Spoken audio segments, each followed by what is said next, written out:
एक बात और स्मरण में रहे शमी पत्र की, बहुत एक बात और अपने स्मरण में लीजिएगा शमी पत्र की। जैसे शिवलिंग, जलाधारी और स्थान, जब बहुत ज्यादा मात्रा में दरिद्रता होती है, बहुत ज्यादा मात्रा में बहुत कष्टमय जीवन, जैसे एक बहन ने अपने पत्र में लिखा है कि मैं हरियाणा साइड से आई हूं, उन्होंने अपने पत्र में लिखा है मेरे टिकट करवाने का भी मेरे पास पैसा नहीं था। जिसने लिखा है, अगर वो बेटी हो तो खड़ी भी हो सकती है, कि मेरे पास टिकट कराने का भी पैसा नहीं था और मेरे पास में कोई धन दौलत इतनी भी नहीं कि मैं आऊं।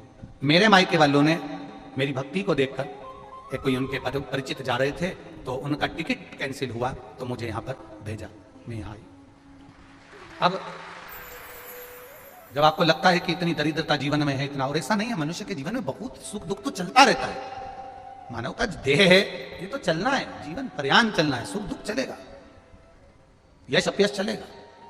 लगे तुमको कि हाँ, और आप सबसे निवेदन करना चाहूंगा, आपका मन है कि सीहोर आए, आपका मन है कुबेरेश्वर धाम आए, आपका चित्त है, आपका मन है कि हमें कुबेरेश्वर बाबा के धाम पहुंचना है, सीहोर पहुंचना है, मां सीवन के तट पर पहुंचना है, सिद्धपुर नगर सीहोर की एक एक कंकड़ का दर्शन करना है, 108 शिवालय का स्मरण करना है, चिंतामन गणेश और श्री हनुमान फाटक का, खेड़ापति सरकार का, मनकामेश्वर का दर्शन करना है, भूतेश्वर का दर्शन करना है, कुबेरेश्वर का दर्शन करना है। जब तुम्हारी चित्तवृत्ति में आए, जब तुम्हारे मन में आए, धन भी नहीं है, पैसा भी नहीं है, बहुत दरिद्रता का जीवन है, बहुत दुखी जीवन है, तब बेलपत्र और शमी पत्र का प्रयोग जरूर करके देखना। प्रैक्टिकल करने में कुछ नहीं जाता, प्रैक्टिकल करने में क्या जाता, करके देखना। उस समय पर से वो कहते हैं ना कि कोई कहने वाला कह दे कि महाराज जी, वो एक महाराज प्रवचन दे रहे थे और प्रवचन में देते किसी ने, महाराज जी प्रवचन दे रहे थे कि मदिरा का पान नहीं करना चाहिए, नहीं पीना चाहिए, गलत है, नाली में पड़ा होता है, व्यसन में पड़ा होता है, ऐसा पान ना करो। एक महाराज का पेचन वाला खड़ा हो गया, उसने खड़े होकर कह दिया, ओ महाराज तुम इतनी बड़ी बड़ी बात कर रहे हो, तुम्हारा सगा भाई तो पी के नाली में पड़ा, गटर में पड़ा। महाराज जी को क्रोध नहीं आया, समझ थी। महाराज जी ने कहा, भैया देख, मैं भी प्रवचन दे रहा हूं, मेरा भाई भी प्रवचन दे रहा है, मैं मुंह से समझा रहा हूं कि पीकर लोग नाली में गिरते हैं, गटर में गिरते हैं, मेरा भाई प्रैक्टिकल करके दिखा रहा है कि मत पिया, मत पिया। प्रैक्टिकल वाली बात है। शमी पत्र, बेलपत्र का एक बार जीवन में प्रैक्टिकल कर देखना, प्रैक्टिकल करना।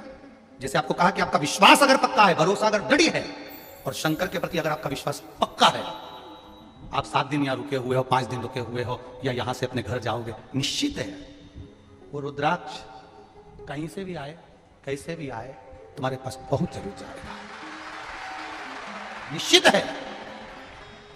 और ये कहीं से भी, कैसे, किस रूप में आए, कहां से आए, क्या करे, वो उसके ऊपर देगा। विश्वास लेकर आए हो, भरोसा है, दृढ़ता है। उस बच्चे ने बोर्ड परीक्षा दी, परीक्षा देकर उसने नौकरी का लगाया, विद्युत विभाग में लगा, विद्युत विभाग में मेरे महादेव को हो सकता है नहीं समझ आई होगी तो रेलवे में लगा। विश्वास, भरोसा दृढ़ होना चाहिए। 2 चीजें हमारी शिव महापुराण की कथा कहती है, एक अपना कर्म करना मत भूलो, मेहनत करना मत भूलो, और दूसरा महादेव पर विश्वास करना मत भूलो। ये शिव महापुराण, कर्म करना मत भूलो, मेहनत करो, दिल से करो। जब लगे आपको कि दरिद्रता बहुत है, जब लगे आपको कि दरिद्रता बहुत ज्यादा है, किराया तक नहीं है, मैं कैसे जाऊंगा, कैसे उस महादेव के दर्शन पाऊं, कैसे उसकी चौखट पर जाऊं, कैसे उसको नमन करूं, तब उस जगह पर आप एक बेलपत्र, जहां से जलाधारी बहती है उधर, एक बेलपत्र जहां जलाधारी के ठीक विपरीत की स्थिति में, और 7 शमी पत्र मेरे महादेव के ऊपर, केवल आपके हृदय की बात कहते हुए शमी पत्र और बेलपत्र इस तरह से समर्पित। पहले ध्यान रखना, पहले पूरा श्रृंगार, स्नान, पूजन, चंदन, अक्षत, गुलाल, अबीर सब हो जाए, उसके बाद की बात है ये, उसके बाद की बात। एक बेलपत्र इधर, एक बेलपत्र इधर, और उसके ऊपर 7 शमी पत्र के पत्ते, एक एक कर चढ़ाना, पूरे इकट्ठे कर नहीं, एक एक कर बाबा से विनती करते हुए। कांटों से भरी हुई शमी है जिसको तूने निहाल कर दिया, मेरी जिंदगी भी कांटों से कम नहीं है, मैं जानती हूं तो मुझे भी निहाल कर देगा। कब भजन करते हैं, देखो कितनी कितनी दूर से आप लोग यहाँ पधारे हो, कथा तो ऑनलाइन है, इसके बाद भी अगर आप बाबा के धाम पहुंचे हो, 15 मिनट भी अगर आप यहाँ बैठे हो या 20 मिनट भी आप बैठे हो, तो दिल से शिव महापुराण के कथा को श्रवण करना, जिससे जो आशा लेकर आप यहाँ पधारे हो, बाबा देवाधिदेव महादेव आपकी मन की मुराद पूर्ण करके 3 महीने में आपको वापस यहाँ बुलाएंगे। आए हो इतनी दूर से, तो फिर 15 मिनट 20 मिनट जितनी भी कथा सुनो तो उसको दिल से सुनो, शोर करने के लिए या बोलने के लिए तो पूरा समय पड़ा हुआ है। कथा चालू नहीं हुई थी उसके पहले भी अपन बहुत बोल रहे थे और कथा विराम होगी उसके बाद फिर बोल लेंगे। पर कथा के मध्य में पानी भी गिरेगा, जलवृष्टि भी होगी, तो 3 शेड बने हुए हैं, गौशाला बनी हुई है, वहां जाकर बैठ जाना, पर मौन चुप रहेगा। अविरल भक्ति और मुक्ति का केंद्र बिंदु है शिव महापुराण की कथा।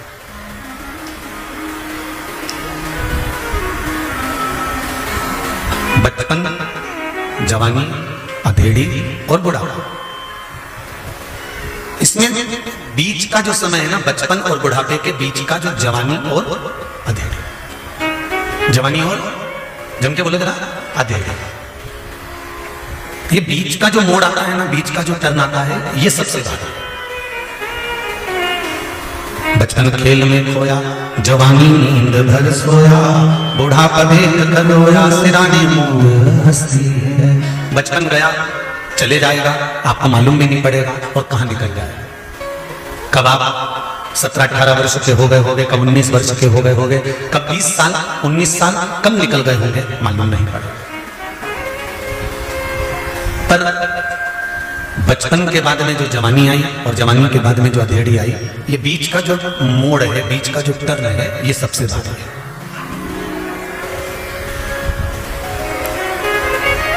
जितनी भी लूटपाट होती है ना, वो कहते हैं ना, हम तो रास्ते से जा रहे थे और बीच में किसी ने हमको लूट लिया। बोलो सही है कि गलत है? हम जा रहे थे और एक मोड़ ऐसा आया, उस मोड़ में बीच में किसी ने गाड़ी अड़ा दी और बीच में हमको लूट लिया। हम तो अच्छे खासे थे, इसने बीच में पांव अड़ाया। हम अच्छे थे, ये बीच में फंस गए। अभी बाकी बात में अगर आप लोग बैठे हो, कोई आकर अगर बीच में बैठ जाएगा तो आप कह दो हम तो अच्छे बैठे थे, बीच में फंस गए।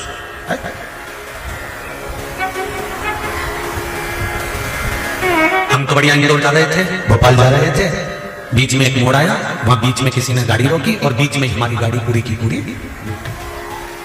ध्यान देना जरा, ये शब्द जो आता है ना कि बीच में गाड़ी लूटी गई, बीच में हमारे फंस गए, बीच में टांग अड़ा दी, बीच में ऐसा कर दिया, हमारे बीच में क्यों बोला, ये बीच में जो शब्द है ये कोई ऐसे ही शब्द नहीं है। ये बचपन और बुढ़ापे के बीच के जो 2 शब्द हैं, जवानी और अधेड़ी, बस ये जो है बीच में, ये हमारी जिंदगी को संवार भी देता है और ये हमारी जिंदगी को बिगाड़ देता है। ये बचपन अगर निकल गया, जवानी आ गई, जवानी अगर परमात्मा के चरणों में निकल गई, भगवती स्मरण में निकल गई, अपने नित्य कार्य में निकल गई, अधेड़ी तुम कमाओ, मना नहीं है। कभी भी इस व्यासपीठ से हमने ये नहीं बोला कि तुम तुम्हारी दुकान छोड़ दो। बोला कभी? इतनी कथा तुम लोगों ने सुनी होगी, कभी नहीं कहा कि दुकान छोड़ दो, कभी नहीं कहा कि तुम तुम्हारा व्यापार बंद कर दो, कभी नहीं कहा। इतनी कथाओं में आज तक भी आपसे ये नहीं कहा गया कि तुम कथा सुनने यहाँ आओ। बोला क्या? इतनी कथा करी, उसमें एक ही बात कहा कि अपने घर पे बैठ के सुनो और जब तुम्हारा काम हो जाए तब बाबा को भोग लगाने आओ। पर ये नहीं किया कि कथा सुनने। फिर क्यों आई? वो भी तो समझ में आया। और जजमानों से भी पूछ सकते हो, ये दोनों बैठे हैं, दुबे जी और बरवन जी, आप इनसे पूछ रामकिशोर जी से, दुबे जी से, कि इनसे क्या कहा कि तुम आना, तुम्हारी धर्मपत्नी को लाना, तुम्हारे बच्चों को लाना और ज्यादा से ज्यादा 5-6 लोग। बोला कि नहीं बोला? इससे ज्यादा मत लाना। पर इनका जिसके प्रति दिल होगा, इनका जिसके प्रति भाव होगा, इन्होंने धीरे से फोन लगा के कह दिया होगा, काका जी आ जाना, बुआ जी आ जाना। उसी तरह हम तो मना कर देते हैं, पर भोलेनाथ जी पर जिसका दिल होगा तो उसको तो फोन लगा कर बोला। हमारे कहने से क्या होगा? लगन तुमसे लगा बैठे जो होगा देखा जाएगा, और तुम्हें अपना बना बैठे जो होगा देखा जाएगा। दिल उससे लगा। अब ये रामकिशोर जी के भी बहुत सारे रिश्तेदार होंगे और दुबे जी के भी बहुत सारे रिश्तेदार होंगे, पर इनने भी फोन उसी को लगाया होगा जिसको कथा में रुचि होगी और जिससे इनका जरा आत्मीय प्रेम ज्यादा होगा। ऐसे तो ढेर, जैसे कोरोना में जो शादी हुई थी ना, तुम्हें मालूम है? तुम्हें नहीं बुलाया होगा। कोरोना में जो शादी हुई, उस शादी में 50 लोगों को बुलाना था। अब 50 में जो गिनती में थे, बिल्कुल VIP ने खास में उन्हीं को बुलाया गया। तो उसी तरह देव महादेव यदि आपको उज्जैनी बुला रहा है, काशी बुला रहा है, कुबेरेश्वर धाम बुला रहा है, तो ये उसकी मर्जी है, इसमें किसी की मर्जी नहीं। ये उसका मन, ये उसका समय। तो बीच का जो समय है, बचपन गया जाने दो, जवानी मत बिगड़ने देना, अधेड़ी मत बिगड़ने देना, और बुढ़ापा तो जैसा जाएगा ये अपने को भी नहीं मालूम है। अपने को बचपन खेल में खोया, जवानी नींद भर सोया, बुढ़ापा देख कर रोया, सिरा में मौत हंसी है। अपने बीच का जो समय है, हम बिल्कुल मना नहीं करते कि आप दुकान मत जाओ या व्यापार मत करो या व्यवसाय मत करो। शिव महापुराण की कथा में भगवान शंकर ने बारंबार कहा है, पार्वती जो मनुष्य अपने कर्म को करता है और कर्म की ओर आगे बढ़ता चले जाता है, जैसे नंदी मुझे देखता रहता है और अपने कर्म में लगा रहता है, जो व्यक्ति अपने लक्ष्य को निश्चित कर कर चलता है और अपना कर्म करता रहता है, पार्वती उसको मंजिल तक पहुंचाने की जवाबदारी मेरी होती है, तो उसको मंजिल में दे देते। गीता में भी भगवान कृष्ण ने कहा कि कर्म प्रधान है, तुम कर्म करिए।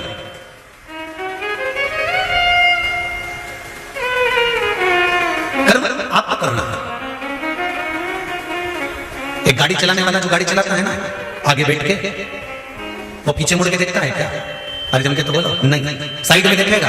नहीं। इधर देखेगा? नहीं। और जितनी सवारी इसमें पीछे बैठी हुई है ना, जितनी सवारी साइड में बैठी हुई है ना, ये तो केला छील के केला खा रहे, एप्पल खा रहे, मूंगफली छील के खा रहे, खूब प्रेम से बात करते करते जा रहे, गप्पे भी लगा रहे, एक दूसरे को कूट भी दिया पकड़, गाड़ी के अंदर पानी भी ढोल दिया, शीशे में से देख भी रहे हैं, खिड़की भी खोल रहे हैं, बंद भी कर रहे हैं, बात भी कर रहे हैं, गप्पे भी लगा रहे हैं, खुश भी हो रहे हैं, रो भी रहे हैं, हंस भी रहे हैं, गा भी रहे हैं। ये जितने ड्राइवर के आसपास में बैठे हुए हैं, जितने ड्राइवर के पीछे बैठे हुए हैं, जितने पीछे की सीटों पर बैठे हुए हैं, जितने साइड की सीटों में बैठे हुए हैं, ये सब अपना अपना काम कर रहे हैं। अब ये मैसेज भी कर रहे हैं, ये मोबाइल भी चला रहे हैं, और ड्राइवर क्या कर रहा है? गाड़ी चला रहा है। अगर ड्राइवर मैसेज करेगा तो तुम मंजिल तक पहुंचोगे क्या? ड्राइवर मोबाइल चलाएगा तो मंजिल तक पहुंचोगे क्या? नहीं। ड्राइवर अगर बातें करेगा, गप्पे लगाएगा, इधर उधर देखेगा, तो मंजिल तक तो नहीं पहुंचोगे ना, वो यम के पास जरूर पहुंच जाएगा।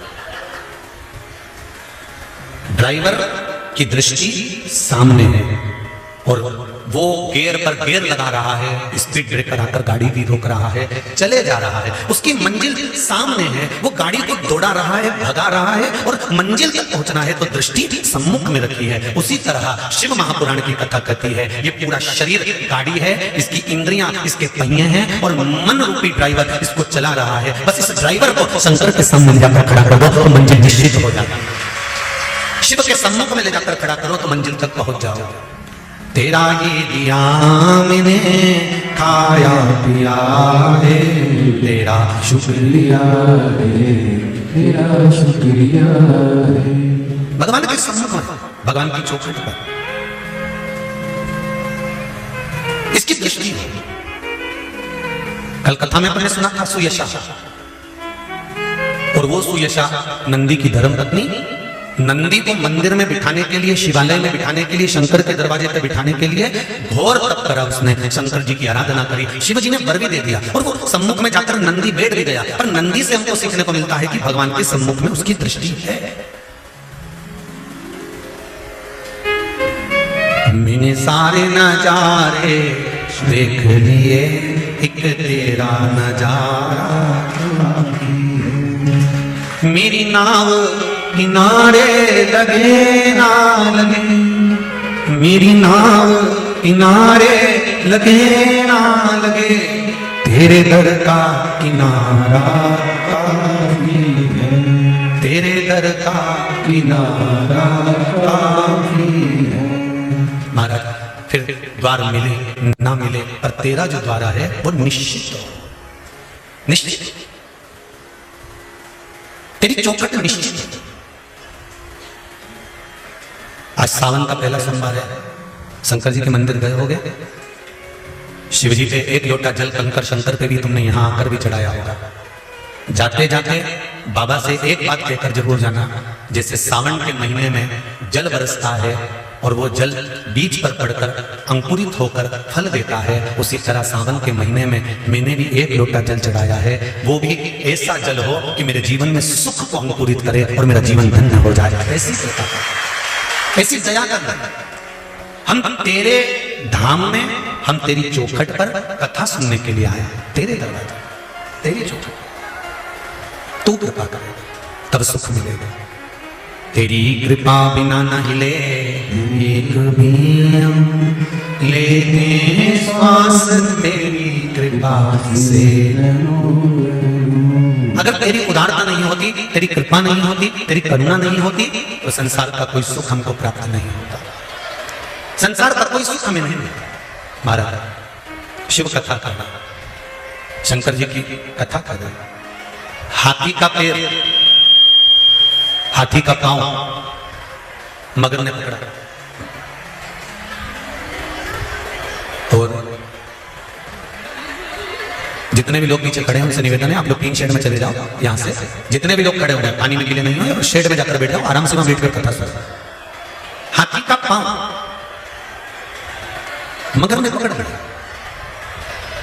और हाथी का पांव जब मगर ने पकड़ा, हाथी का पैर जब मगर ने पकड़ा, उस पैर को पकड़कर मगर खींचता खींचता खींचता खींचता हाथी को लेकर पानी के अंदर जाने लगा। हाथी को खींचकर मगर हाथी को पानी के अंदर ले जाने लगा। जब पानी के अंदर मगर हाथी को खींचकर ले जाने लगा, पूरा परिवार हाथी के साथ था, पूरा परिवार था और संपूर्ण परिवार पूरा के पूरा परिवार हाथी के संग है, पूरा के पूरा परिवार हाथी के साथ है। पर हाथी का पांव छुड़ाने वाला कोई था क्या? तब हाथी ने क्या करा? अंत समय प्रभु आना वचन दिया तो निभाना पड़ेगा। महाराज जब सारा की सारा परिवार देखता रहा, हाथी खींच कर मगर पानी की ओर लेकर चला गया, उस हाथी को अभिमान बना, उस हाथी को अहंकार बना। और हाथी को अहंकार किस चीज का था? हाथी को अभिमान किस चीज का था? हाथी को अभिमान था कि मेरे पास में बल बहुत है, मैं बहुत बड़ा हूं, बहुत विशाल हूं, मेरे पास में बल बहुत है। हाथी को अभिमान इस चीज का था कि मेरे पास में बल बड़ा है, मेरे पास में बहुत बल है, मैं बड़ा विद्वान हूं, मेरे पास में बहुत सारा, मेरा शरीर बड़ा विशाल है, बहुत प्रबल है और मुझे कोई हरा नहीं सकता और मेरा परिवार मेरे साथ में है। यह हाथी का अभिमान था, यह हाथी की अभिमतता थी, यह हाथी का अहंकार था। पर जब हाथी का पांव पकड़ा और हाथी का पांव पकड़कर जब पानी के अंदर गया, जाने के बाद हाथी का पांव पकड़कर पानी में जाने के बाद पानी में हाथी धीरे धीरे धीरे धीरे धीरे धीरे समाने लगा, धीरे धीरे डूबने लगा। तब हाथी का पूरा शरीर पानी के अंदर चले गया, केवल हाथी की सूंड हाथी ने ऊपर कर ली और उससे श्वास ले रहा था, वो भी धीरे धीरे धीरे धीरे पानी में जाता जा रहा था, थोड़ा सा ही बचा था। तब हाथी ने विचार कर लिया कि अब मुझे कुछ ना कुछ करना पड़ेगा, मेरा परिवार मेरा साथ नहीं दे रहा, मेरा कुटुंब मेरा साथ नहीं दे रहा, अब मृत्यु की घड़ी सामने आकर खड़ी हो गई है। तब उस हाथी ने क्या करा? तब परमात्मा को पुकारना प्रारंभ, तब उस भगवान को बुलाया, तब उसको कि भरोसे थारे चाले रे भोले जी मारी नाम, भोले जी मारी नाम, प्रभु जी मारी नाम, भरोसे थारे चाले रे भोले जी मारी नाम, भरोसे थारे चाले रे भोले जी मारी नाम। आओ से दोनों हाथों से भोले जी मारे नाम, शंभो जी मारे नाम, भोले जी मारे नाम, शंभो जी मारे नाम, भरोसे थारे चाले प्रभु जी मारे नाम, भरोसे थारे चाले भोले जी मारे नाम। जय हो।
नहीं हमारो कुटुंब कबीलो, नहीं है मारो परिवार, ओ नहीं है मारो कुटुंब कबीलो, नहीं है मारो परिवार, नहीं है मारो कुटुंब कबीलो, नहीं मारो परिवार, नहीं है मारो कुटुंब कबीलो, नहीं मारो परिवार। आप बिना तो जो नहीं कोई, ओ भोले आप बिना तो जो नहीं कोई, जग में तारनहार, भरोसे तार चाले हो भोले दे मारी नाम, भरोसे तार चाले हो भोले दे मारी नाम, भोले दे मारे नाम, शंभो जी मारे नाम, भोले दे मारे नाम, शंभो जी मारे नाम, भरोसे तार चाले हो भोले दे मारी नाम, भरोसे तार चाले हो भोले दे मारी नाम।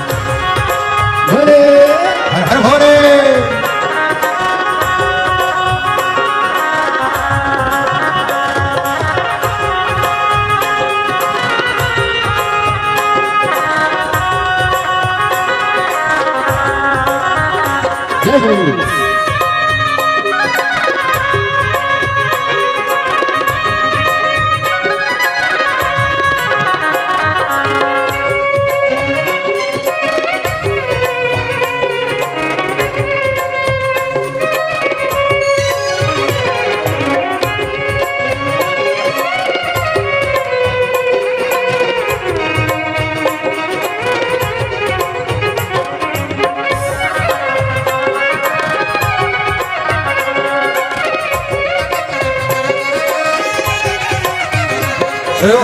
कहे कबीर सुनो भाई साधु किस में देव तेरा पाओ, कहे कबीर सुनो भाई साधो किस में देव तेरा पाओ, कहे कबीर सुनो भाई साधु किस में देव तेरा पाओ, कहे कबीर सुनो भाई साधो किस में देव तेरा पाओ। रामानंद मिला गुरु कोरा, ओ रामानंद मिला गुरु कोरा, बेड़ा कर दिया पार, भरोसे थारे चाले रे भोले जी मारी नाम, भरोसे थारे चाले रे भोले जी मारी नाम, भोले जी मारी नाम, शंभो जी मारे नाम, भोले जी मारे नाम, शंभो जी मारे नाम, भरोसे थारे चाले रे भोले जी मारी नाम, भरोसे तारे चाले हो भोले जी मारे नाम, भरोसे थारे चाले रे भोले जी मारी नाम, भरोसे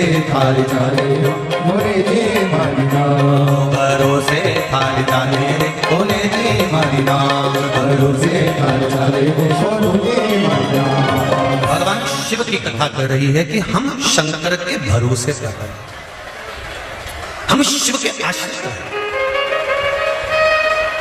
महाराज श्री शिवा नमस्तो, श्री शिवा नमस्तो, श्री शिवा नमस्तो, श्री शिवा नमस्तो। भोला सब दुख काटो हमारा, ओ भोला सब दुख काटो हमारा, शिव शंकर जपो तेरी माला, भोले बाबा जपो तेरी माला, भोला सब दुख काटो हमारा, ओ भोला सब दुख काटो हमारा। कहा सुयशा ने जो मांगा था नंदी के लिए, वो सुयशा को मिल गया। देखिए शिव महापुराण की कथा कहती है, कल कथा में कहा था ध्यान लगाना और प्रार्थना करना, दोनों में एक भारी अंतर है। ध्यान लगाने में भगवान से डोरी बंध रही कि नहीं बंध रही पता नहीं है, पर प्रार्थना करने में दिल की बात हम देवाधिदेव महादेव से कह देते हैं, हृदय की बात। जवानी और अधेड़ी, जवानी में भी और अधेड़ी में भी ये जो मोड़ का समय होता है, बीच की जो घड़ी होती है, बीच का जो समय होता है, इस बीच के समय को हमें संवारना। कहते हैं ना ये बहुत बिगड़ रहा है। बिगड़ने से मतलब क्या है? क्या बचपन में कोई बिगड़ जाता है? बच्चा हाथ में है, गोदी में है, बच्चा बिगड़ेगा? नहीं। अगर मार्ग भटकने का समय होता है ना, तो ये जो टर्निंग पॉइंट जो आता है, ये मोड़ जो आता है, इस मोड़ में व्यक्ति भटक जाता है। और सरल भाषा में समझ लीजिए, आप लोग गाड़ी से आए होंगे तो कहीं कहीं पर लिखा होता है अंधा मोड़। बोलो पढ़ा है कि नहीं पढ़ा? किस किसने पढ़ा? हाथ उठा। पढ़ा है ना सबने? क्या लिखा होता है? अंधा मोड़। अंधा मोड़ का मतलब है कि जब मोड़ आएगा तब व्यक्ति को दिखाई नहीं देगा। एक मोड़ तो ये आ गया कि मोड़ आए तो सावधानी रखो, मोड़ आए तो धीरे चलाओ। एक मोड़ हमारे यहाँ छोरा छोरी को भी बांधा जाता है। कब? अरे बोलो जम के जरा। शादी में सिर पे मोड़ बांधते कि नहीं बांधते? तो मोड़ क्यों बांधा जाता है? मोड़ बांधने का कारण क्या है? क्योंकि गाड़ी चलाने वाले के लिए भी कहा जाता है कि मोड़ पर थोड़ा ध्यान रखना। अभी तक तुम्हें घर का ध्यान नहीं था, अभी तक तुम्हें परिवार का ध्यान नहीं था, अभी तक तुम्हें कुटुंब कबीले का ध्यान नहीं था। अब तुम्हारे सिर पर जब से मोड़ बंध गया, तब से तुम्हारी जिंदगी का भी टर्न पॉइंट आ गया। अब मोड़ तुम्हारे सिर पर आकर खड़ा हो गया है, इसलिए परिवार का ध्यान रखना अब तुम्हारी जवाबदारी है। अब माता पिता की जवाबदारी खत्म हो गई थी। तब से जब से गाड़ी, अरे जम के तो बोलो, मोड़ पे पहुंचे, जब से तुम्हारे सिर पर मोड़ रखाया, जब से तुम्हारे सिर पर मोड़ रखाया, तब से वो तुम्हारा टर्निंग पॉइंट, तुम्हारा गाड़ी का मोड़। महाराज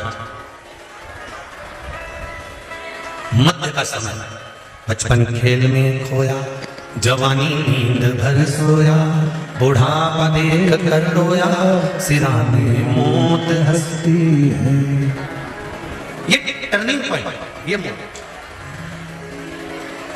ऊपर निवेदन है, कोई को जाने ना दे, क्योंकि लाइट के कनेक्शन बहुत सारे खुले पड़े हुए, इसका ध्यान रखिए। सबको नीचे उतारो, ऊपर से, ऊपर कोई ना बैठे। शंभू, लाइट के कनेक्शन बहुत खुले हैं, इसलिए ऊपर किसी को नहीं जाने दे, नीचे उतार दीजिए। श्री शिवाय नमस्ते। मोड़ का टर्निंग है।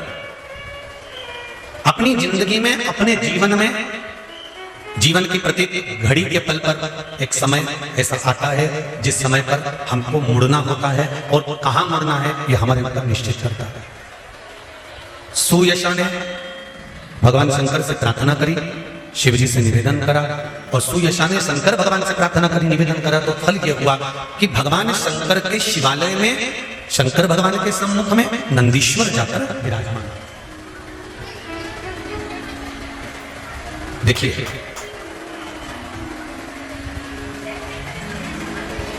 बचपन में गोदड़ी गंदी करोगे तो मां धो देगी। अरे बोलो तो जम के, सही है।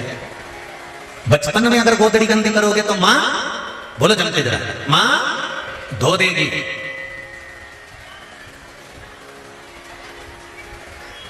पर जवानी में, अधेड़ी में अगर ये गोदड़ी गंदी करोगे तो इसको कोई दूसरा नहीं धोएगा, धोना तुमको ही पड़ेगा, और वो कर्म के भोग कर धोना पड़ेगा। बचपन की गोदड़ी को मां धो सकती है, बचपन की गोदड़ी को पिता धो सकता है। एक बात और सरलता में समझिएगा, अनायास, अचानक तुम्हें ज्ञान नहीं था, अज्ञानी थे, और अज्ञानी होने के बाद में अगर आपने कोई कर्म कर दिया, बेकार काम कर दिया, तो वो अज्ञानता में है, उसका कोई दोष तुमको नहीं लगेगा। पर मालूम पड़ने के बाद अगर आप कुछ गलत कर्म करते हो तो उसका तो दोष लगेगा ना, उसका तो दोष मान्य होगा। सारी दुनिया को मालूम है कि जन्म हुआ है तो मरना निश्चित है। सारी दुनिया को मालूम है कि बचपन आया है तो जवानी भी आएगी, और जवानी आया है तो बुढ़ापा भी आएगा, अधेड़ी भी आएगी, ये निश्चित है, इसको कोई टाल नहीं सकता।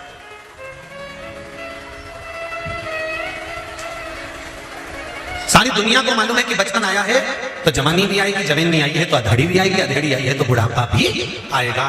प्रत्येक संसार में जन्म लेने वाले मनुष्य को, बच्चे से बच्चा, छोटे से छोटा व्यक्ति को भी ये ज्ञान है कि एक ना एक दिन मरना है।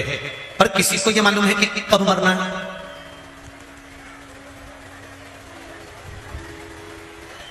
किसी को ये अंदाजा है कि कब प्राण छोड़ना है?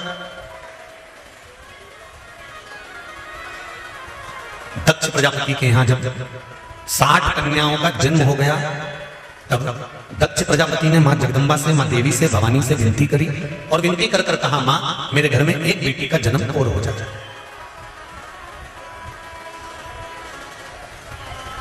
मेरे घर में एक बेटी और जन्म ले। माँ देवी ने कहा, बेटी कहां जन्म लेने जाएगी और कहां मैं बेटी ढूंढने जाऊंगा? दक्ष प्रजापति, तेरे घर में स्वयं में आद्य शक्ति दुर्गा भवानी तेरे घर में बेटी के रूप में जन्म ले, और सती के रूप में दक्ष प्रजापति के घर में माता पार्वती का स्वरूप जो था सती के रूप में जन्म ले ले। अब सती मैया प्रकट हो गई। सती मैया जब धीरे धीरे धीरे धीरे धीरे धीरे अवस्था हुई और माता सती ने जब अपनी युवानी अवस्था धारण करी, जब माता सती कुछ अवस्था बड़े हो जाती हैं, कुछ तरुणाई अवस्था में माता आ जाती हैं, तब माता ने एक दिन अपनी मां प्रसूति से एक प्रश्न किया।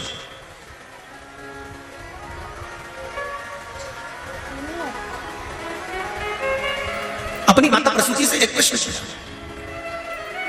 और माता प्रसूति से कहा, मां मेरे मन का एक संशय है।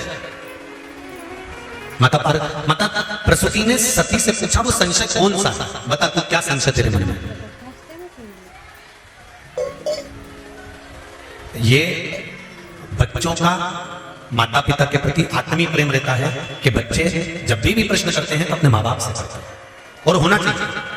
और प्रत्येक माता और पिता से मेरा निवेदन है, तुम्हारे घर के बच्चे अगर कोई प्रश्न कर रहे हैं तो उसका उत्तर जरूर देना चाहिए माता पिता, क्योंकि माता और पिता गुरु का एक स्वरूप होते हैं। इसलिए उनका फर्ज है बच्चे जब प्रश्न करें तो माता पिता उत्तर दें। प्रश्न किया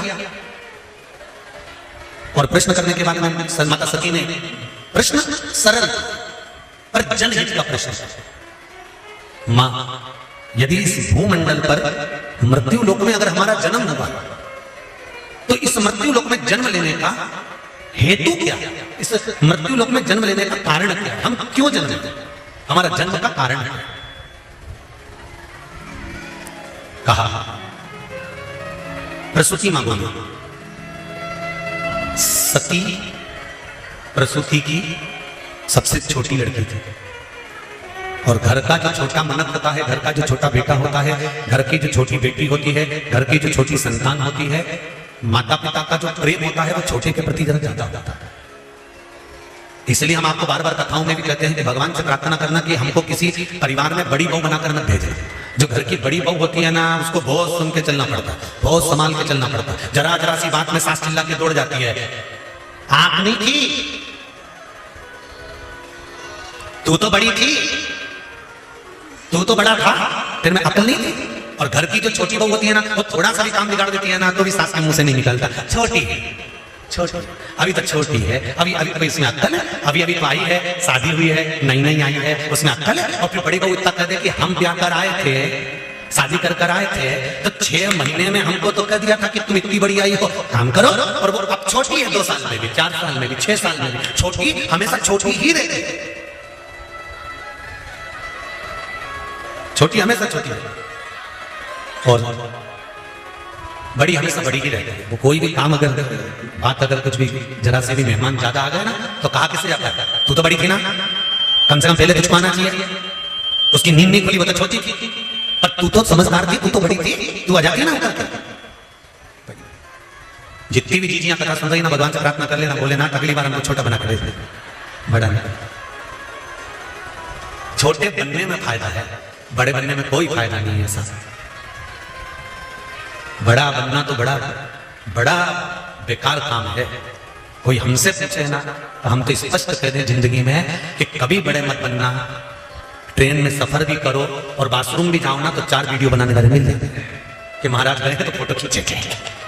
ये स्थिति पंडित जी सत्य कह रहे हैं। अगर छोटे हो ना, कहां जा रहे हो, कहां आ रहे हो, क्या कर रहे हो, क्या बोल रहे हो, कोई मतलब नहीं करता। पर जब आप बड़े बनते चले जाते हैं तो आप क्या बोल रहे हो, किसके लिए बोल रहे हो, कैसे बोल रहे हो, आपने क्या बोला, वो सारी चीजें निकाल के रख ली जाती है कि कैसे बोला, क्यों बोला, किसके लिए बोला, कहां खड़े थे, कहीं ठेले पे खड़े होकर हाथ ठेले पर चाउमीन तो नहीं खा रहे थे, कहीं पानी पतासा तो नहीं खा रहे थे। बड़े जब बन जाते हैं तो बड़ा ध्यान रखना। पर छोटे में तो ध्यान रखना है क्या? नहीं, शिव महापुराण की कथा कर रही है, जब तक तुम छोटे हो तुम्हारी गोदड़ी अगर गंदी भी कर दोगे तो उसको मां जम के बोलो जरा धो देगी। अगर बचपन में गोदड़ी गंदी करी तो मां धो देती है, पर जवानी में अधेड़ी में अगर कोई शरीर गंदा हो गया, ये गोदड़ी गंदी हो गई तो इसको मां नहीं धो सकती। इस गोदड़ी को तो फिर हमें खुद को धोना पड़ेगा, क्योंकि बच्चा जब बड़ा हो जाता है तो मां भी कर देती है थप्पड़ मार के, इतना बड़ा हो गया अभी भी गंदगी कर रहा है, चल अपने कपड़े खुद धो। बोलो सही है गलत है? उठा अपनी पैंट धो के ला, उठा अपना चड्डा धो कर ला, उठा अपना शर्ट धो के ला। अब तो तू बड़ा हो गया, अपने कपड़े तो खुद धो सकता है। जब छोटे थे तब मां धोती थी, जब बड़े हो गए और अगर कपड़ा गंदा हो गया, गोदड़ी गंदी हो गई तो उसको कोई नहीं धोएगा, धोना तुमको पड़ेगा। उसी तरह बचपन का किया गया कर्म भगवान माफ कर सकता है, पर जवानी और अधेड़ी में किए गए कर्म को भगवान माफ नहीं करता, उसे भोगना ही पड़ता।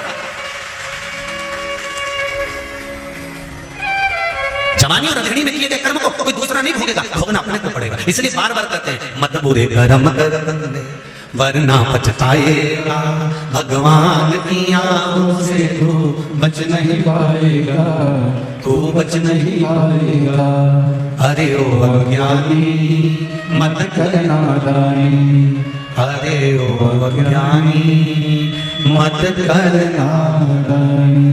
तेरे कर्म का फल भी तू ही पाएगा, जैसा किया तूने तेरे आगे आएगा।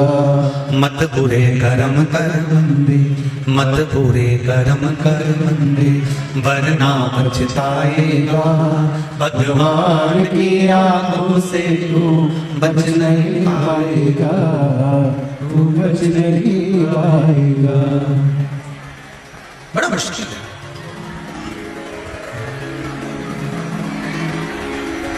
बड़ा मुश्किल है। हमारे कर्म का दंड हमको भोगना, जैसा कर्म करोगे उसके अनुसार फल तो भोगो।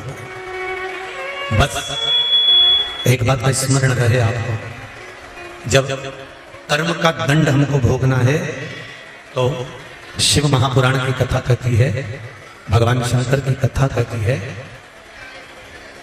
शिव तत्व कहता है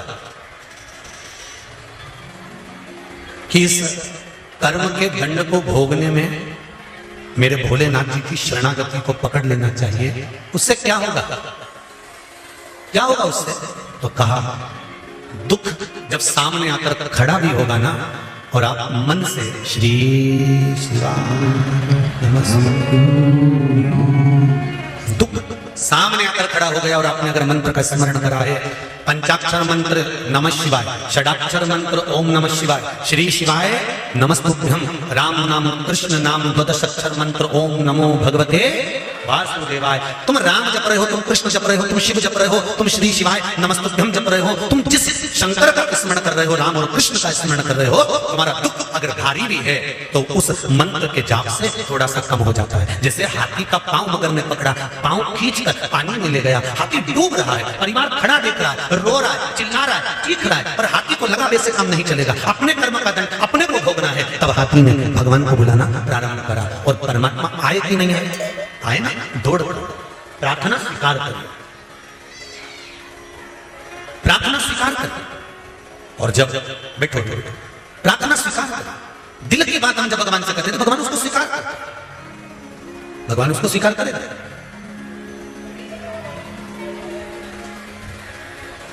आज एक कोई इंदौर से बहन आई थी, कर रही थी गुरुजी कई सालों से, लगभग 6-8 साल हो गए थे, संतान नहीं थी।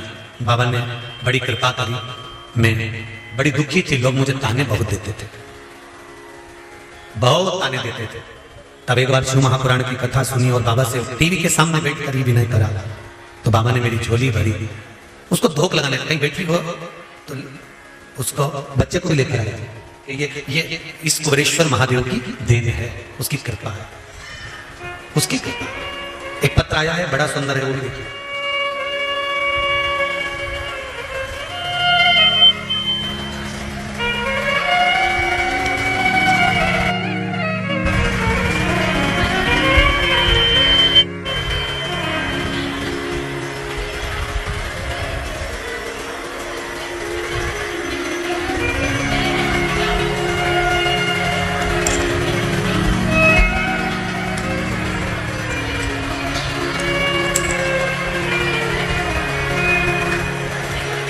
कीर्ति कृष्ण कांत जी वाजपेयी, कोथल कुंड, भैंसदेही, जिला बैतूल।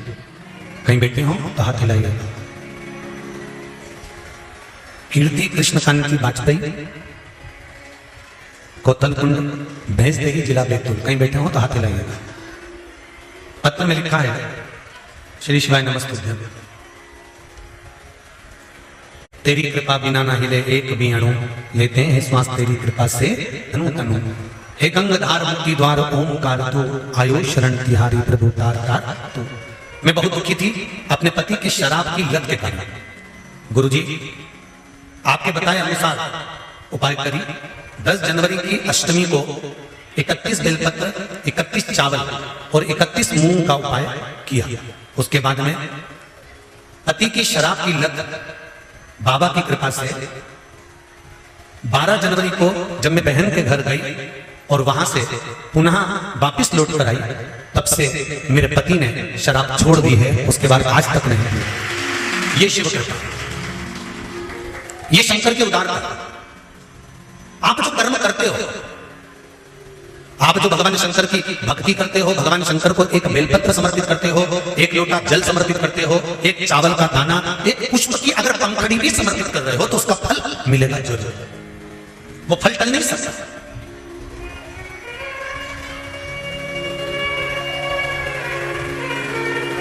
छब्बीस जुलाई को श्रावण महीने की क्या है, शिवरात्रि। शाम को 7 बजे से लेकर 8 बजे तक ऑनलाइन शिव महापुराण की कथा के अनुसार भगवान शंकर का शिवलिंग का अभिषेक करेंगे। आपके नगर में ब्राह्मण जन हो, आपके पहचान वाले हो, तो उनको भी उस अभिषेक में शामिल करें। पार्थिव शिवलिंग का निर्माण करें। ब्राह्मण श्वेत मिट्टी का बनाए, वैश्य पीली मिट्टी का शिवलिंग बनाए, क्षत्रिय लाल मिट्टी का शिवलिंग बनाए, शुद्ध काली मिट्टी का शिवलिंग बनाए। अगर मिट्टी नहीं मिलती है तो तुम्हारे गमले में जो भी मिट्टी हो, वो जिस कलर की हो, उस कलर का शिवलिंग का निर्माण करो। और शिव की अर्चना, शिव की आराधना अवश्य। शंकर भगवान को गेहूं के दाने 21, कमलगट्टे 5, चावल के दाने, आखा चावल जानते हो आप लोग, पूरा चावल 108, काली मिर्च 21, काली तिल 1 चुटकी, धतूरा 1, बेलपत्र 7 पत्ते, 7 नग, शमी के पत्र 7, पुष्प फूल और गुलाब के फूल मिल जाए तो 7 नग। पुष्प फूल मिल जाए, अगर गुलाब का लाल फूल मिल जाए तो ठीक, नहीं मिले तो गुलाब का फूल मिले तो उसकी पंखड़ी भी निकाल सकते हैं, पर थोड़ा सा कलर लाल होना चाहिए। हम सफेद फूल का इसलिए मना कर देते हैं क्योंकि जिस समय पर ब्रह्मा जी शिवलिंग का छोर का पता करने गए थे, उस समय पर केतकी के फूल को साथ में लेकर आ गए थे। किसी के स्मरण में ना रहे और वो भूल से केतकी का फूल उठा लाया और अभिषेक में चढ़ा दिया तो दोष तो उसको भी लगेगा। इसलिए हम सफेद फूल का वर्णन नहीं करते। हम कहते कि लाल फूल एक छोटा सा चढ़ा, उसकी पंखड़ी निकालकर साथ चढ़ा दो, पर चढ़ाएं। हाँ, अगर केतकी को पहचानते हो तो फिर सफेद भी चढ़ा सकते हो, पर केतकी का मत चढ़ा। मारा गुलाब का पुष्प 7 और अभिषेक की सामग्री दूध, दही, शहद, घी, शक्कर, इत्र, चंदन, 3 गोल सुपारी, एक गणेश जी, एक गोरा जी बनाने के लिए, एक संकल्प छोड़ने के लिए, हरोली, चावल, मोली, कपूर, 2 घी के दीप, 1 दिया पूजन के समय पर प्रज्वलित करने के लिए, 1 दीप से भगवान की आरती करना, जनेऊ, काली मिट्टी या पीली मिट्टी या लाल मिट्टी या सफेद मिट्टी शिवलिंग का निर्माण करना। जिस समय 7 बजे हम लोग अभिषेक करने बैठे 26 तारीख को, उससे पहले शिवलिंग का निर्माण थाली के अंदर करके रख दो। और किस भाव से करना?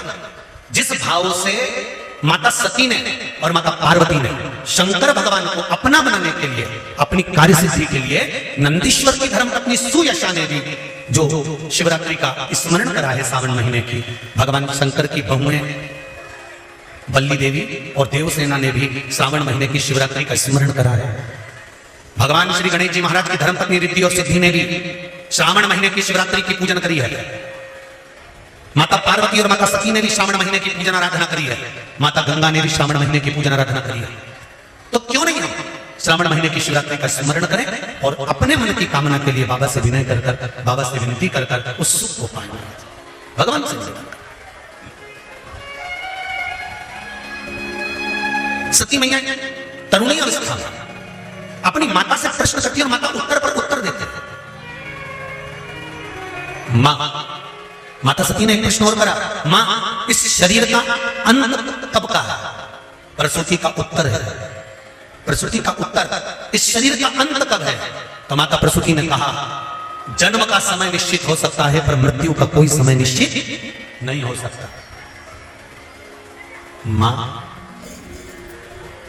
मां कहती है, सुनो पुत्री, जैसे एक आज के बच्चों को और पहले के समय में, आज के समय में जो पेन आता है ना, ये प्लास्टिक से ढका होता है, इसके अंदर कितनी शाई है ये हमको नहीं दिखती। दिखती है क्या? नहीं। पर पहले के समय में जो पेन आता था, उस पेन में कितनी शाई होती थी, कितनी कम हो जाती थी, वो हमको दिखती थी।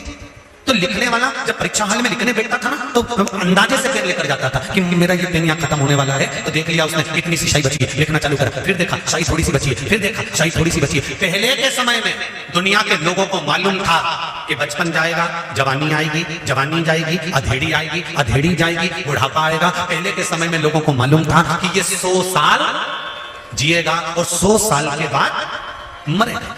पहले के समय के लोगों को मालूम था कि शाई कितनी देगी,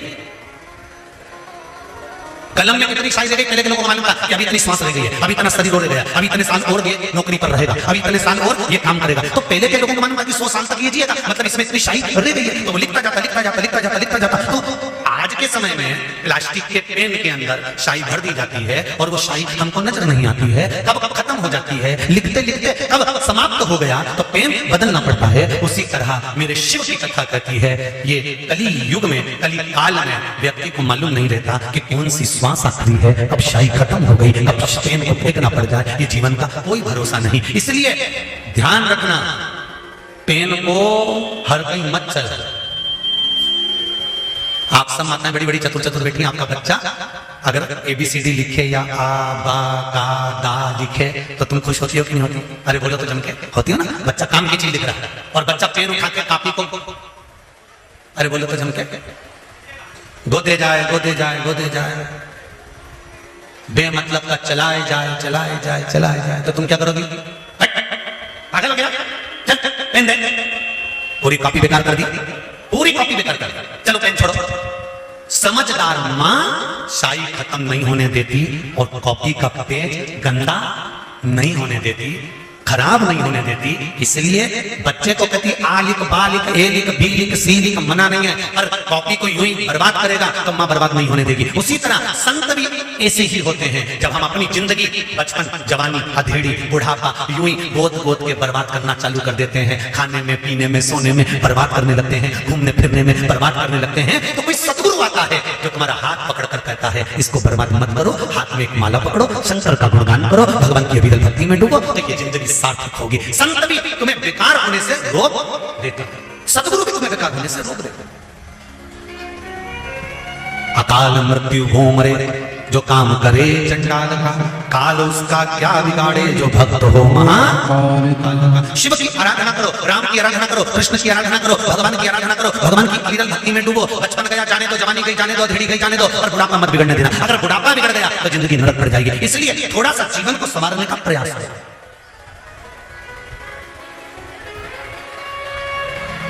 थोड़े से जीवन को संवारना।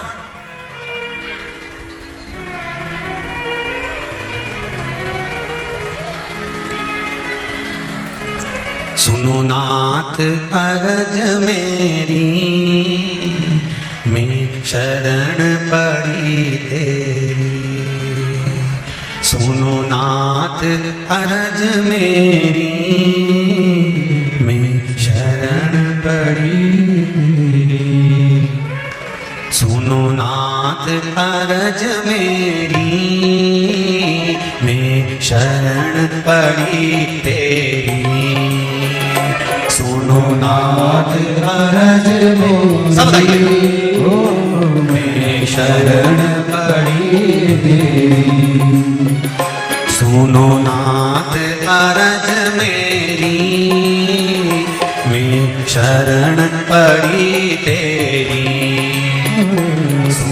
नाथ अरज मेरी मैं शरण पड़ी तेरी।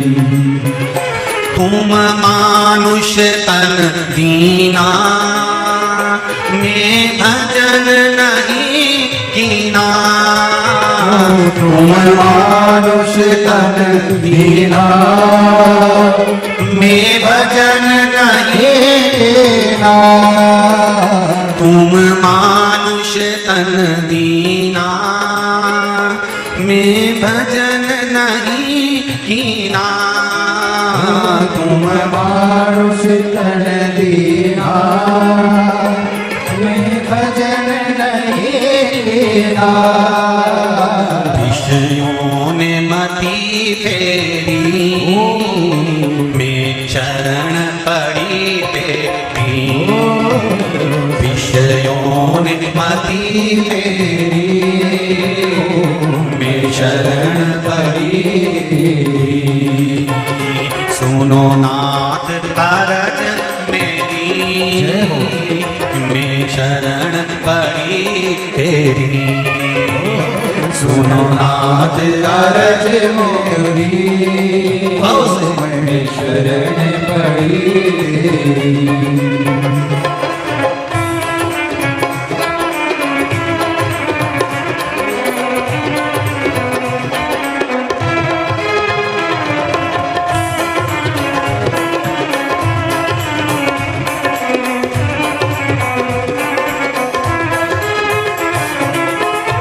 हरि बोल हे भरे।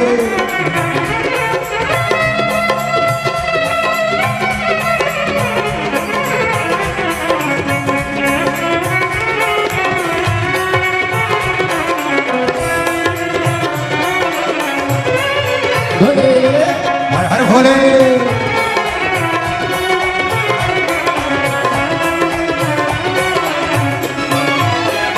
माया में जीव उलझा तेरी शरण में आके सुलझा।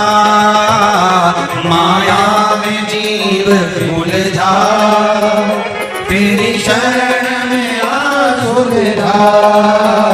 माया में जीव उलझा तेरी शरण में आ सुलझा। माया में जीव उलझा तेरी शरण में आ सुलझा। बड़ी जन्म मरण तेरी मैं शरण पड़ी तेरी। बड़ी जन्म मरण तेरी मैं शरण पड़ी तेरी। सुनो नाथ अरज मेरी मैं शरण पड़ी तेरी। सुनो नाथ अरज मेरी मैं शरण पड़ी तेरी। मैं शरण पड़ी तेरी। मैं शरण पड़ी तेरी। मैं शरण पड़ी तेरी। मैं शरण पड़ी तेरी। मैं शरण पड़ी तेरी। मैं शरण पड़ी तेरी। मैं शरण पड़ी तेरी। मैं शरण पड़ी तेरी। सुनो नाथ अरज मेरी मैं शरण पड़ी तेरी। सुनो नाथ अरज मेरी सब बताइए शरण पड़ी तेरी। हर हर महादेव।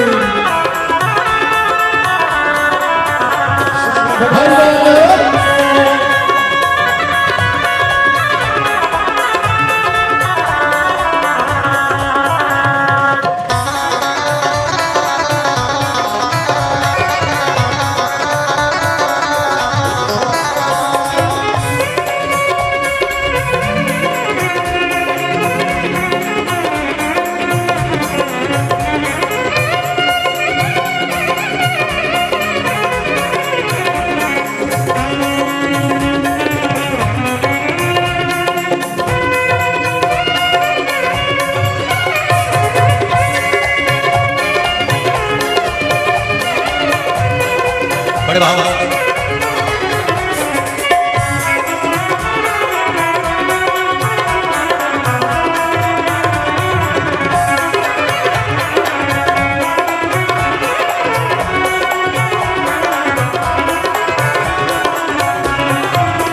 सागर में नीर भारी डूबोना मझधारी, सागर में नीर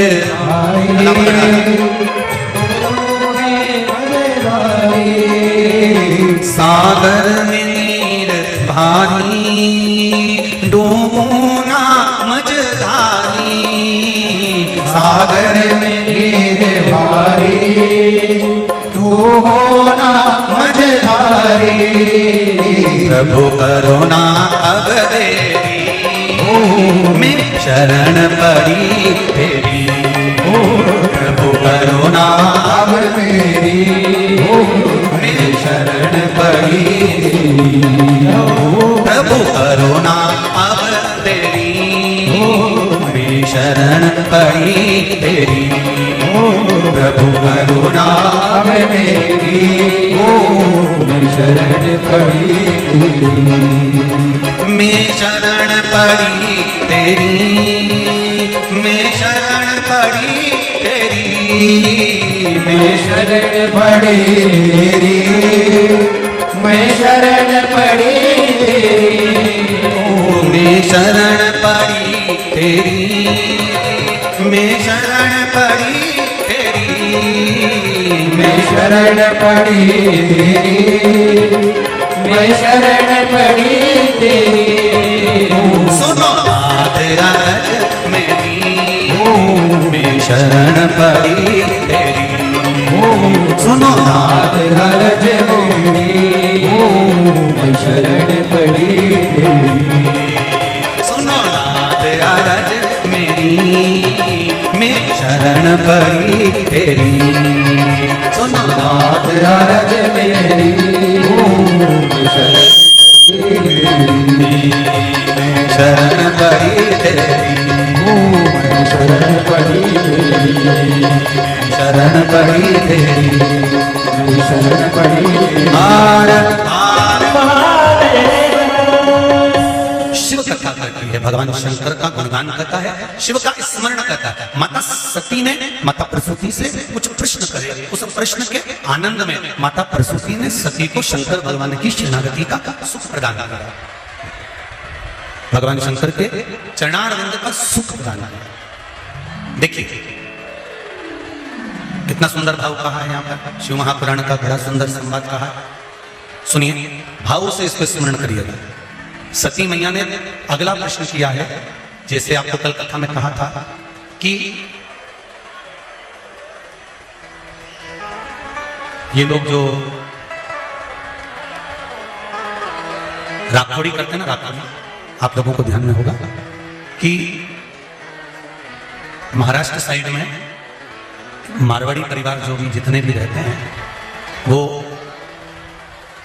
ऐसे पैकेट बना लेते हैं राखोड़ी के, मतलब दाने गिन गिन के 1000, 100, लाख चावल का दाना हुआ, चाहे दाल हुई, चाहे मूंगफली का दाना हुआ, चाहे वो अनेक बहुत सारी चीजों की राखोड़ी करती है। और वो चतुर्मास के अंतर्गत आप लोगों ने भी देखा होगा, कई माताएं बत्ती तैयार करती है, तो 1 बत्ती बनाई, 2 बत्ती बनाई, 3 बत्ती बनाई, फिर उस बत्ती को बना बनाकर और 108 या 1008 बत्ती की, जम के बोलो जरा, 1 बत्ती बना देती। दर्शन किया आप लोगों ने, कहीं करें आप लोगों ने? लंबी लंबी बत्ती बनाती हैं और 1 बत्ती बनाकर बैठ के फिर दूसरी बना दी, फिर तीसरी बना दी, चौथी बना दी, फिर बनाते 108 बत्ती या 1008 बत्ती, और उस बत्ती की फिर 1 बत्ती। इसका क्या मतलब? जितने लोग आसपास चैनल पर सुन रहे हैं, जितने फेसबुक यूट्यूब पर सुन रहे हैं, जरा ध्यान से सुनिए। राखोड़ी का मतलब क्या होता है कि हमने जो चिरौंजी ली वो इतनी ले ली, हमने तिल्ली ली तो इतनी ले ली, हमने गिन गिन के चावल का दाना की राखोड़ी करी, हमने इसकी राखोड़ी करी, तो उसका मतलब क्या है? उसका फल क्या फल मिलता है? तो उसका फल का वर्णन करा गया। सती मैया ने शंकर भगवान को पति बनाने के लिए और अंत में भगवान शंकर के ही कंधे पर मृत्यु के पश्चात एक सौभाग्यवती नारी, अखंड सुहागन नारी का सबसे बड़ा, अगर भगवान से कुछ मांगना होता है तो वो भगवान से यही मांगती है कि जब मैं मरूं मेरे मांग में सिंदूर हो, गले में मंगलसूत्र हो, हाथों में चूड़ियां हो, पांवों में पायल हो, मेहंदी महाबूर मेरे लगा हुआ हो, लाल चुंदड़ी में ओढ़ी हुई हो और अपने पति के कंधे पर और अपने पुत्र के कंधे पर चढ़कर मैं शमशान तक जाऊं। ये एक सौभाग्यवती नारी भगवान से मांगती है श्रावण महीने में। इस लाखोड़ी का मतलब क्या है?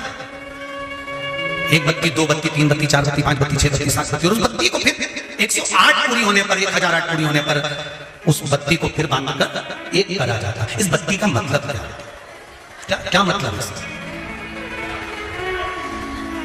क्या महत्व है? अभी आपको कथा में कहा था कि गेहूं के 21 दाने लिखा है कि जिस दिन 26 तारीख को शाम को 7 बजे से लेकर 8 बजे तक हम ऑनलाइन शिव जी का अभिषेक करें शिवरात्रि के दिन, तो गेहूं के 21 दाने, चावल के 108 दाने। तो क्या हम एक दाना चढ़ाएंगे तो क्या शिव स्वीकार नहीं करेगा? हम चावल का एक दाना चढ़ाएंगे तो क्या शंकर स्वीकार नहीं करेगा? क्या हम श्रावण महीने में 1 लोटा पानी चढ़ाएंगे, 1 लोटा जल का चढ़ाएंगे तो क्या शंकर स्वीकार नहीं करेगा? शंकर भगवान तो भोले भक्त हैं, कि वश में है, तुम जो चढ़ाओगे वो स्वीकार करेगा। पर हम जो श्रवण करते हैं, क्यों 21 दाने, क्यों 108 दाने, क्यों बेलपत्र 7, क्यों 11, क्यों 5, क्यों 4, क्यों 3, क्यों 2, क्यों 1? इसका महत्व क्या है? क्या महत्व?